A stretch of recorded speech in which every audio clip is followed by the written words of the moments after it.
oh yeah, because we have a new war in front of us. And I go, what's going on? I go, this is a waking up time.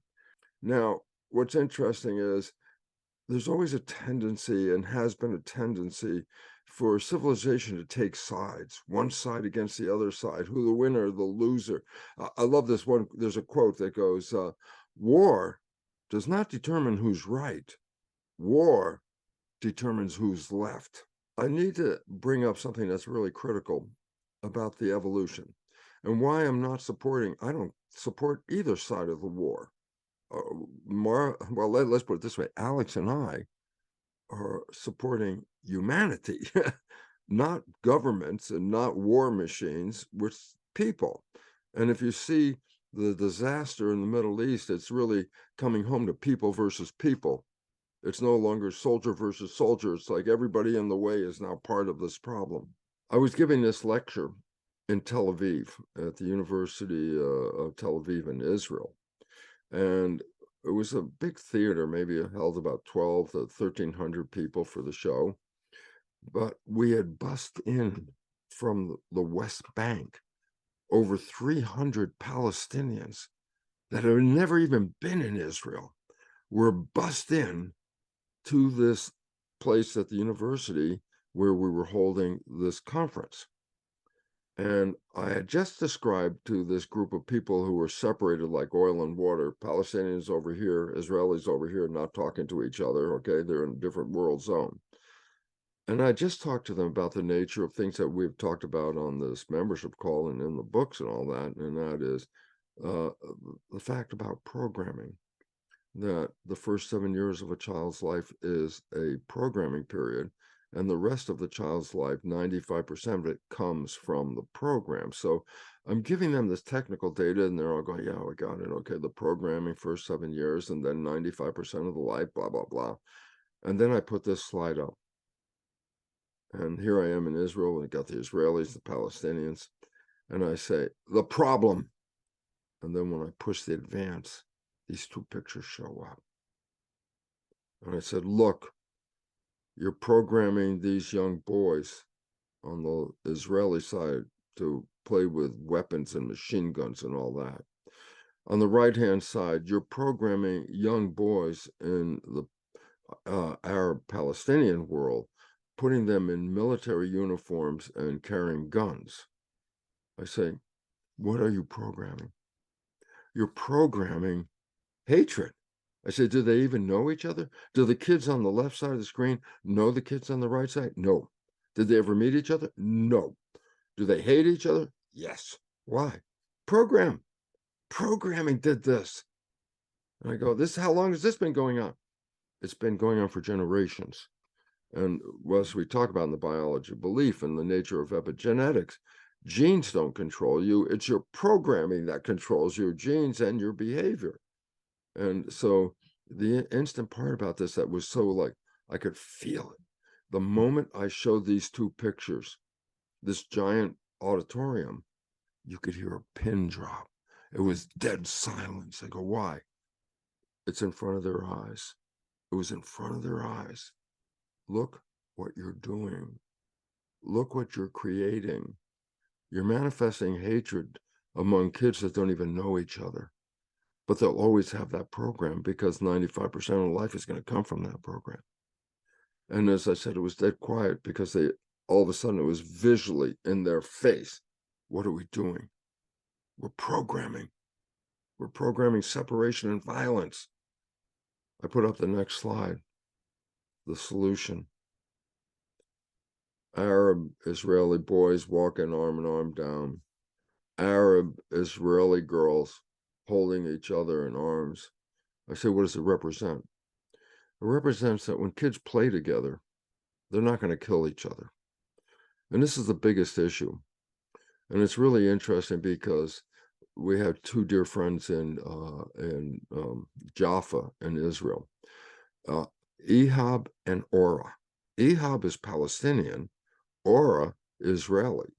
I go, so what? I said, they were both walking across the Sinai desert toward each other. They didn't know each other. They were just on whatever mission or thing that they were working on, but they're both walking across the desert toward each other.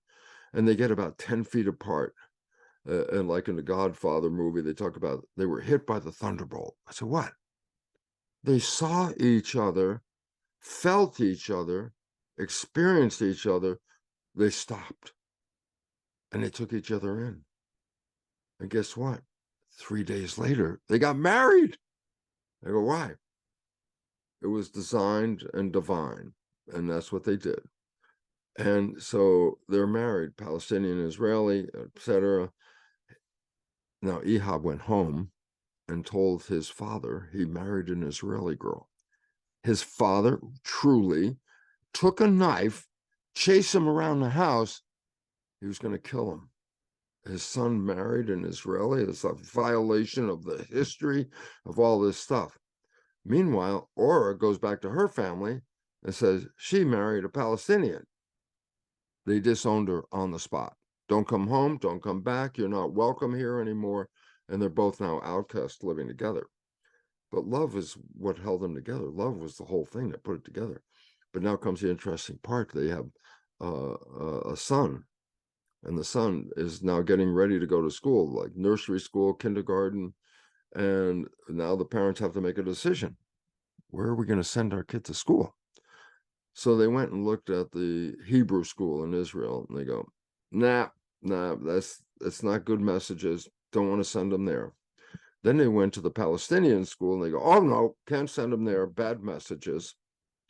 The only other alternatives, they went to the Christian school, and they both went, oh, no, bad message. And they realized they couldn't send their kids to these schools. It would be bad programming. They created their own nursery school and kindergarten. It's called the Garden of Abraham. The reason for that title is Abraham is a prophet for both the Muslims and the Jews. So Garden of Abraham is like, a fertile ground for Muslims and Jews coming together with the same prophet. So these kids get together, they're kindergarten age, nursery school age. Guess what? They start playing together. They start learning each other's languages. They start learning each other's cultures. They're working and living and playing together, working, playing, being kids. The teachers are Palestinian, teachers are Israeli. And they all work together in teaching. The result is these kids grow up with deepest loving partner relationships with the other kids. There was no separation of Palestinian and Israeli, had nothing to do with it right there. And the point was so profound is that they would never, ever fight each other. I've seen some mayors from some other bigger cities in Israel come and check out the school because they realized, God, we got to put these schools in our area. Because not just the kids came together, but of course the parents who send the kids to the same school, they come together. And it was a healing that was beyond anything. And it's time for us to recognize that this is where we have to start fixing the problem. If we program kids to be violent, if we program them to hate each other, then we're programming an inevitable violent world leading to war, which we're experiencing right now. So there's an interesting understanding of this. And maybe this might be familiar in a second. I go, a prism refracts light. And I said, what does that mean? Well, you put in white light on one side, and when it comes out the other side, it's split into the spectrum of the colors that make that white light. Okay? Now, here's an interesting story. All the different religious groups are looking for the white light to come back to the planet. Well, in the history, the white light was different people. Muhammad, Jesus, Buddha, and they're looking for this white light to come back. And the point is, no. This evolution, when we wake up to our spirituality, recognize each of us is a piece of that white light. Each of us has our own unique vibrational frequency. Each of us is like a different color in the spectrum right here. I go, so what's the point? I say, well, what if we go to take the color, the spectrum, and push it back into the prism, and it comes out, guess what? White light. So you put white light in, goes to the spectrum, put the spectrum in, it goes back to white light. So I say, guess what? We're the white light. We're the ones we're looking for. I go, what does that mean? I say, when everybody recognizes they're all part of the spectrum. Everyone's a part of the spectrum. We can then put that spectrum of people back through the prism and it comes out white light on the other side. I say, yeah, but what? If we take one frequency out, let's just say we take the Palestinian frequency out of our rainbow, just that one frequency. And I say, take the remaining colors and push them back in through that prism. Do we get white light? And the answer is no, you don't get white light. There's a conclusion. And here's the conclusion. We're facing an evolution. We've been in a state of separation for 2,000 years here. But the evolution of humanity requires humanity, which is every human as a cell in the body of that humanity. If we start pushing cells out of the community, we're losing frequencies of light. And those cells are necessary to come back into the community because it's all of the frequencies that create the white light. We are what we're looking for. We're looking for us. I go, and how's war helping it? I go, it's not helping us. War is the separation of the frequencies again. So the point about it is we're in a world right now where the programming is actually causing a separation. The chaos is part of this. The evolution's still going on, folks. This is just part of the evolution. But it's real hard for us to look at, hey, the Ukraine war is now a few pages back into the news. The new war is up on the front, and atrocities on both sides. And I go, is there one side better than the other side? No, they're both contributing to this problem. And the idea is what? Get the governments the hell out of the way. Get the programs the hell out of the way. And I say, then what? And then we'll be like the kids in the Garden of Abraham. The kids that learn to love each other, play with each other, never even be violent against each other. And I go, this is a lesson and a message for the entire world at this time. And this is why I really wanted to say it, because how many different people asked me to make a comment, in a sense, a public comment on supporting one side, supporting the other side. I say, I can't do that. I don't support either side. I support the people. And the simple point is this.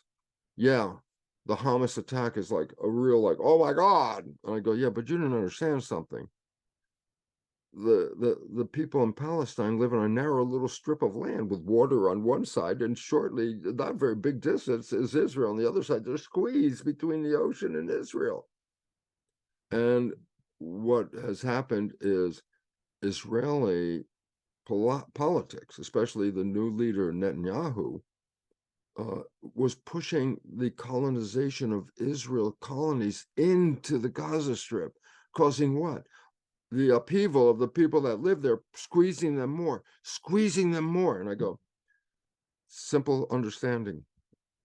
Israeli arch-conservative militaristic concept of pushing the Palestinians against the ocean and squeezing them is pushing them in the corner.